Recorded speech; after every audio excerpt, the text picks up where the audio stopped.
দ্বাদশ শ্রেণীর প্রিয় শিক্ষার্থীরা, অর্থনীতি বিষয়ের অনলাইন ক্লাসে তোমাদের স্বাগত জানাচ্ছি। আমি লাভলি আক্তার, প্রভাষক, অর্থনীতি বিভাগ, নবকুমার ইনস্টিটিউশন ও ডক্টর শহীদুল্লাহ কলেজ। আজকের ক্লাসে আমি তোমাদের সাথে আলোচনা করব অর্থনীতি প্রথম পত্র থেকে প্রথম অধ্যায়ের নাম হচ্ছে মৌলিক অর্থনৈতিক সমস্যা এবং এর সমাধান।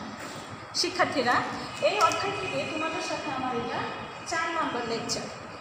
আজকের ক্লাসে আমরা আলোচনা করব উৎপাদন সম্ভাবনা রেখা, সুযোগ ব্যয় এবং মৌলিক অর্থনৈতিক সমস্যা সম্পর্কে। প্রথমে আমরা আলোচনা করি উৎপাদন সম্ভাবনা রেখা সম্পর্কে। প্রিয় শিক্ষার্থীরা, আমরা জানি মানব জীবনে অভাব অসীম, কিন্তু সেই অসীম অভাবের তুলনায় সম্পদের পরিমাণ সীমিত। আর এই অসীম অভাব এবং সীমিত সম্পদের মধ্যে সমন্বয় সাধনের জন্য মানব জীবনের দুটো প্রাথমিক অর্থনৈতিক সমস্যার উদ্ভব হয়। একটি হচ্ছে দুষ্প্রাপ্যতা বা স্কেয়ারসিটি, অন্যটি হচ্ছে নির্বাচন বা চয়েস। দুষ্প্রাপ্যতা বিষয়টি কী? আমরা জানি যে আমাদের জীবনে বা মানুষের জীবনে অভাব অসীম, কিন্তু সেই অসীম অভাবের তুলনায় প্রাকৃতিক সম্পদ আমাদের সরবরাহ নেই, বা সরবরাহ থাকলেও সেই সম্পদ আমাদের নাগালের বাইরে। আর মানুষের অসীম অভাবের তুলনায় সম্পদের এই স্বল্পতাকে বলে দুষ্প্রাপ্যতা।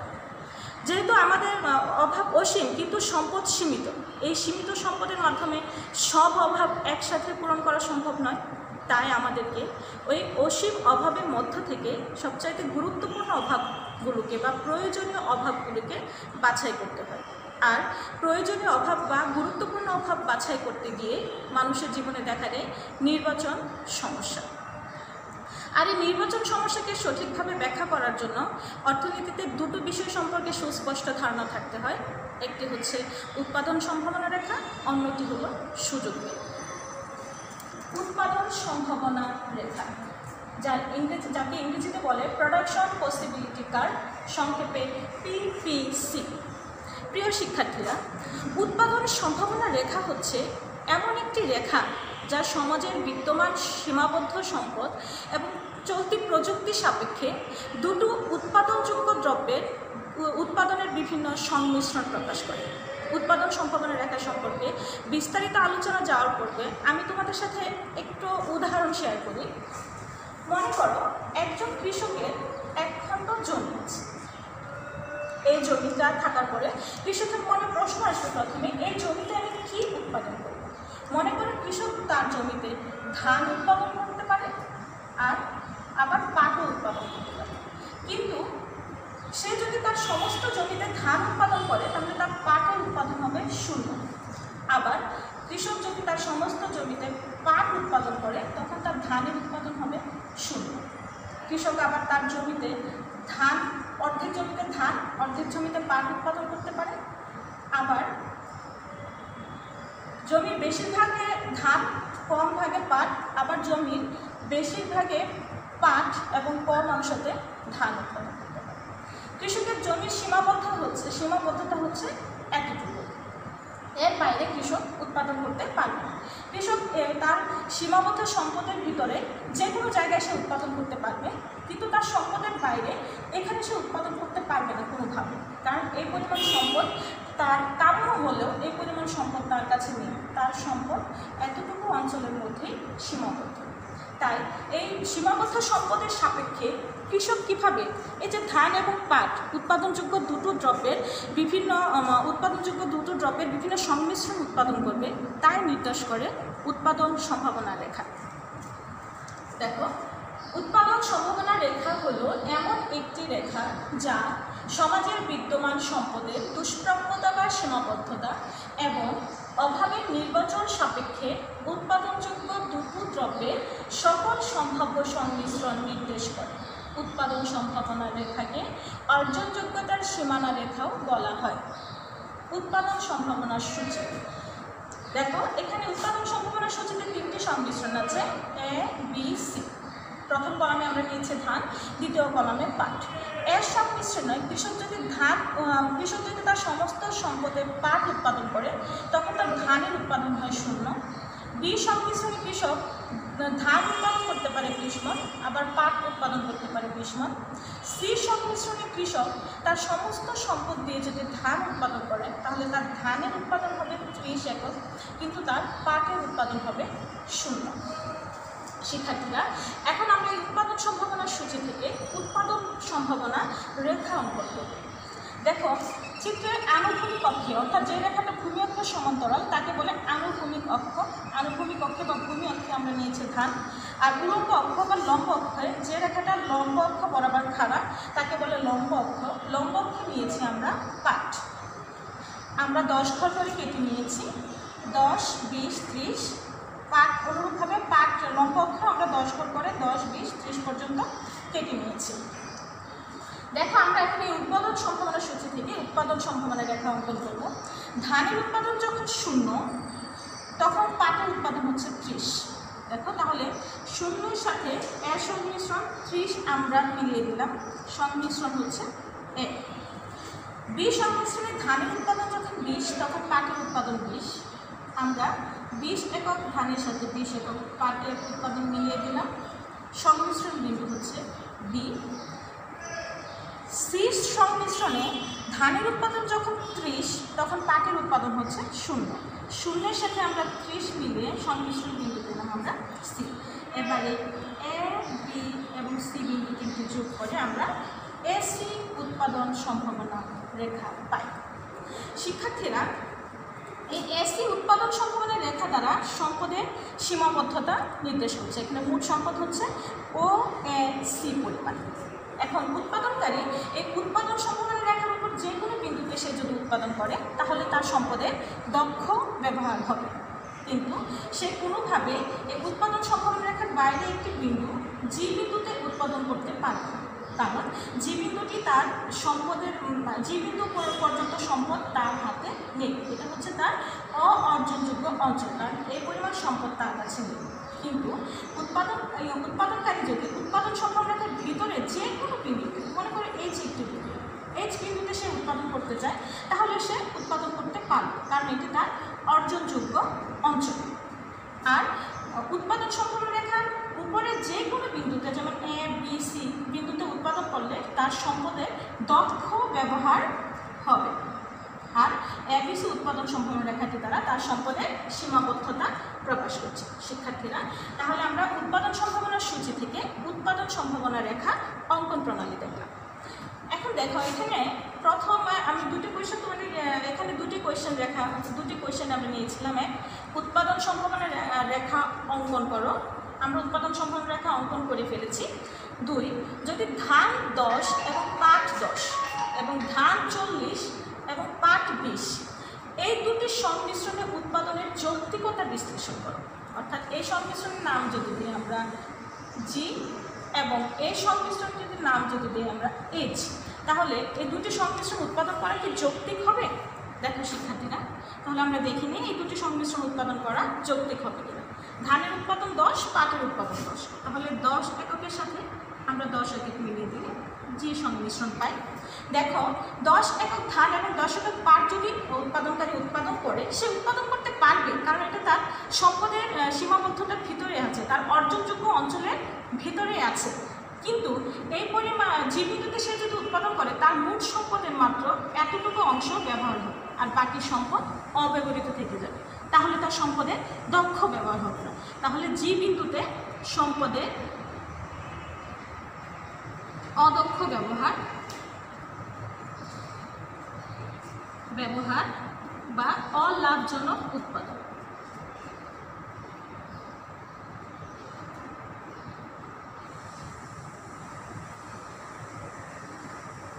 শিক্ষার্থীরা, তাহলে যে বিন্দুতে উৎপাদন করা আমরা বলতে পারি যৌক্তিক নয়। এখন যদি ধান 40 একক, তাহলে আমরা ধানের পক্ষে 40 একক পর্যন্ত কেটে নিই এবং পাট 20 একক, পাট 20 একক উৎপাদন করে, তাহলে ধানের 40 এককের সাথে পাটের 20 একক এই সংমিশ্রণ দুটি আমরা মিলিয়ে নিই, তাহলে আমরা সংমিশ্রণ বিন্দু পাব H বিন্দু। দেখো শিক্ষার্থীরা, H বিন্দুটি উৎপাদনকারীর কাছে কাম্য, কারণ H বিন্দুতে সম্পদ বেশি, কিন্তু ABC উৎপাদন সম্ভাবনা রেখা দ্বারা তো সম্পদের সীমাবদ্ধতা নির্দেশ হয়ে গিয়েছে। উৎপাদনকারী কোনোভাবে H বিন্দুতে উৎপাদন করতে পারবে না, কারণ H বিন্দু পর্যন্ত উৎপাদন করতে গেলে বা H সংমিশ্রণে উৎপাদন করতে গেলে যে পরিমাণ সম্পদ উৎপাদনকারী প্রয়োজন সেই পরিমাণ সম্পদ তার কাছে নেই। তাই এইচ বিন্দুটা হচ্ছে অর্জনযোগ্য অঞ্চল।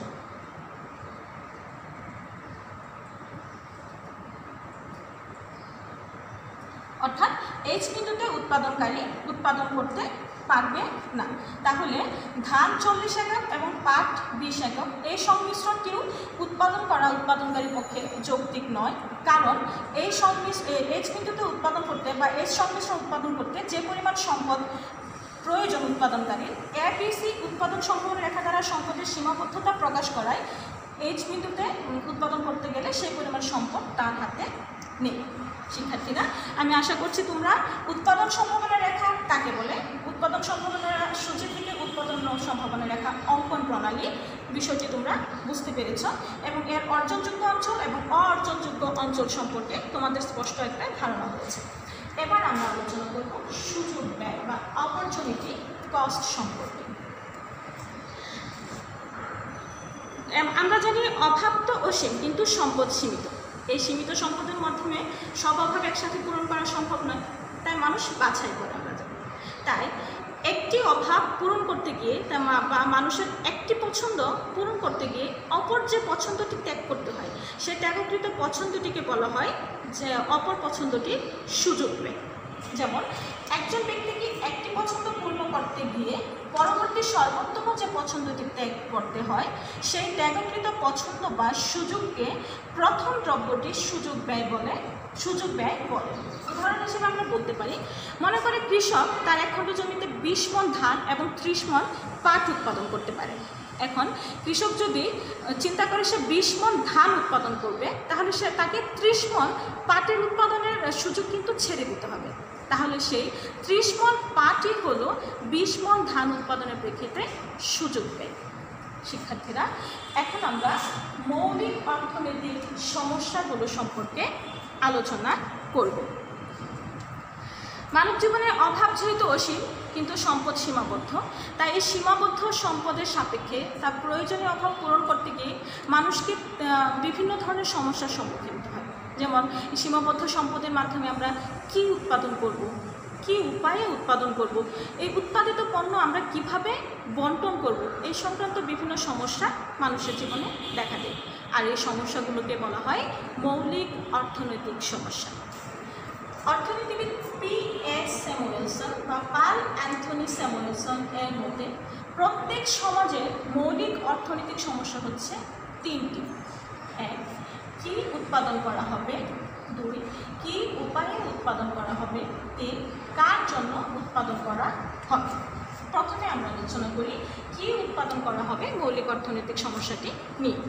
মানব জীবনে অভাব যেহেতু অসীম, কিন্তু সম্পদ সীমিত, তাই প্রথমেই সমাজে একটা সমস্যার উদ্ভব হয় যে আমি কী উৎপাদন করব। সমাজের মানুষের চাহিদার প্রেক্ষিতে কোন পণ্যটি উৎপাদন করা প্রয়োজন এবং কতটুকু উৎপাদন করা প্রয়োজন। তারপর আবার মানুষকে অসীম অভাবের মধ্য থেকে প্রয়োজনীয় বা গুরুত্বপূর্ণ অভাবগুলোকে বাছাই করতে হয় যে কোন দ্রব্যগুলো অধিক পরিমাণে উৎপাদন করা প্রয়োজন সমাজের চাহিদা সাপেক্ষে। এই বিষয়টি সমস্যার সমাধানের জন্য আমরা উৎপাদন সম্ভাবনা রেখা মাধ্যমে দেখতে পারি। যেমন যেটি ভূমিকে হচ্ছে শিল্পপণ্য, লম্ব নিয়েছি আমরা কৃষিজ পণ্য। এ প্রাইম বি প্রাইম হলো একটি উৎপাদন সম্ভাবনা রেখা। দেখো, সমাজে যদি কৃষি পণ্য উৎপাদনে বেশি প্রয়োজন থাকে, অর্থাৎ কৃষি পণ্যের চাহিদা বেশি থাকে, তাহলে সমাজ এ সংমিশ্রণে উৎপাদন করবে। তাহলে OY1 পরিমাণ কৃষি পণ্য এবং OY2 পরিমাণ শিল্প পণ্য উৎপাদন হয়। দেখো এখানে কৃষি পণ্যের উৎপাদন শিল্প পণ্যের উৎপাদন থেকে বেশি, Y1 Y2 X1 X2 শিল্প পণ্যের উৎপাদন থেকে বেশি। শিল্প পণ্যের উৎপাদন হচ্ছে OX1, কৃষি পণ্যের উৎপাদন হচ্ছে OY1। আবার সমাজে যদি মনে করে শিল্প পণ্যের চাহিদা বেশি, তাহলে সে বি সংমিশ্রণ উৎপাদন করবে। দেখো, বি সংমিশ্রণে কৃষি পণ্য উৎপাদন হচ্ছে OY2, কিন্তু শিল্প পণ্যের উৎপাদন হচ্ছে OX2।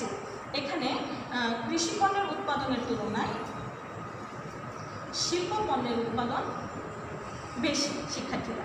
তাহলে উৎপাদন সম্ভাবনা রেখার মাধ্যমে কি উৎপাদন করা হবে, এই সমস্যাটি সমাধান কীভাবে হবে আমরা দেখে নিলাম। কি উপায়ে উৎপাদন করা হবে, আমরা কি উৎপাদন করব, এই সিদ্ধান্তে আসার পরেই উৎপাদনকারী বা সমাজ বা একটা দেশের চিন্তা করতে হয় যে আমরা কি উপায়ে পণ্যটি উৎপাদন করব। শ্রমনিবিড় উৎপাদন কৌশল অবলম্বন করব নাকি মূলধন নিবিড় উৎপাদন কৌশল অবলম্বন করব।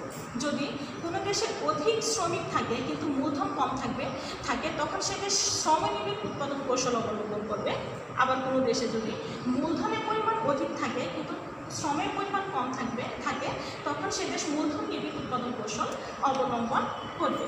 যেমন চিত্রের বিষয়টি যদি আমরা চিত্রে দেখি, চিত্রে Q1 হলো একটি সম উৎপাদন রেখা, ভূমিরেখা নিয়েছে আমরা শ্রম, লম্বকে মূলধন। দেখেন T1 উৎপাদন কৌশলে উৎপাদনকারী OK1 পরিমাণ মূলধন ব্যবহার করে কিন্তু শ্রম ব্যবহার করে OL1। এখানে মূলধন শ্রমের তুলনায় বেশি। তাহলে এর সংমিশ্রণে বা T1 কৌশল অবলম্বন করলে সমাজে মূলধন নিবিড় উৎপাদন কৌশল ব্যবহার করা হয়। আবার বি বিন্দুতে T2 কৌশল যদি সমাজ গ্রহণ করে তাহলে দেখো OK2 পরিমাণ হচ্ছে মূলধন কিন্তু শ্রম হচ্ছে OL2 পরিমাণ, অর্থাৎ শ্রমের নিয়োগ বেড়ে গেল। তাহলে এখানে ব্যবহার করে থাকবে। কার জন্য উৎপাদন করা হবে? একটা সমাজে বিভিন্ন শ্রেণীর মানুষ ব্যবহার করে, প্রত্যেকের সামর্থ্য আবার একরকম থাকে না, এক একজনের সামর্থ্য এক এক রকম থাকে। যেমন সমাজে ধনিক শ্রেণীর মানুষ থাকে, গরিব শ্রেণীর মানুষ থাকে, এক এক শ্রেণীর মানুষ এক এক ধরনের দ্রব্য ভোগ করে থাকে। তাই দ্রব্য উৎপাদনের পূর্বে সিদ্ধান্ত নিতে হয় যে দ্রব্যটি উৎপাদন করব, সেই দ্রব্যটি কাদের জন্য উৎপাদন করব, সেই চিন্তা মাথায় রেখে দ্রব্য উৎপাদন করতে হয়। এই বিষয়টিও আমরা উৎপাদন সম্ভাবনা রেখার মাধ্যমে দেখতে পারি। চিত্রে ভূমি অংশ হচ্ছে ধনিক শ্রেণীর দ্রব্য এবং লম্বকে নিয়েছি আমরা গরিব শ্রেণীর দ্রব্য। এ প্রাইম এবং বি প্রাইম হচ্ছে একটি উৎপাদন সম্ভাবনা রেখা। দেখো এ প্রাইম বি প্রাইম উৎপাদন সম্ভাবনা রেখা এর সংমিশ্রণে OY1 পরিমাণ হচ্ছে গরিব শ্রেণীর দ্রব্য, ও থেকে Y1 পর্যন্ত হচ্ছে গরিব শ্রেণীর দ্রব্য, আর ধনিক শ্রেণীর দ্রব্য হচ্ছে OX1। অর্থাৎ সমাজে যদি গরিব শ্রেণীর মানুষ বেশি থাকে তাহলে সমাজ OY1 পণ্য বেশি উৎপাদন করবে কিন্তু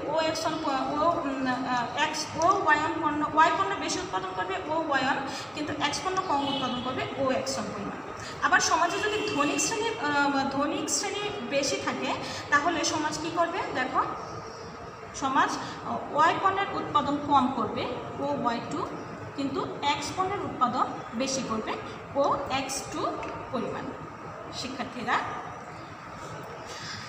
আজকের ক্লাসে আমরা যে সমস্ত বিষয়গুলো আলোচনা করলাম, উৎপাদন সম্ভাবনা রেখা কি, উৎপাদন সম্ভাবনা রেখা অঙ্কন, সুযোগ ব্যয়, মৌলিক অর্থনৈতিক সমস্যা। আশা করছি তোমরা বিষয়গুলো বুঝতে পেরেছ। আজকের ক্লাস এখানে শেষ করছি। আগামী ক্লাসে নতুন কোনো অধ্যায় নিয়ে হাজির হব। তোমরা ভালো থেকো, সুস্থ থেকো। তোমাদেরকে ধন্যবাদ।